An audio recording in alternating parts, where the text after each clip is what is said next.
நீதிமன்றங்களில் குற்றவியல் வழக்குகள் குறைந்து உரிமையியல் வழக்குகள் அதிகரிக்க வேண்டும் என்று உச்சநீதிமன்ற நீதிபதி எம் சுந்தரேஷ் தெரிவித்துள்ளார்.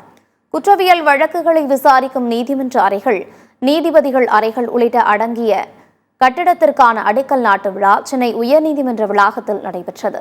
இதில் உச்சநீதிமன்ற நீதிபதி எம் சுந்தரேஷ் கலந்து கொண்டு அடிக்கல் நாட்டினார்.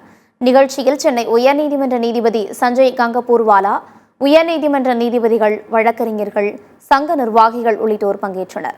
பின்னர் நிகழ்ச்சியில் பேசிய உச்சநீதிமன்ற நீதிபதி எம் சுந்தரேஷ் தமிழ் மொழி மற்றும் திருவள்ளுவருக்கு புகழாரம் சூட்டினார். தமிழ் நூல்களில் பெரும்பாலும் நீதியும் அறமும் இருப்பதாக குறிப்பிட்ட அவர், நீதிமன்றத்தில் குற்றவியல் வழக்குகள் குறைந்து உரிமையியல் வழக்கு அதிகமாக்கப்பட வேண்டும் என்று விருப்பம் தெரிவித்தார். குற்ற வழக்குகள் குறைய வேண்டும், உரிமையியல் வழக்குகள் அதிகப்பட வேண்டும். இவை இரண்டும் ஒருங்கே இணைந்து நீதிமன்றத்தின் பணியை ஒரு செம்மையாக செய்வதற்கு உதவியாக இருக்க வேண்டும்.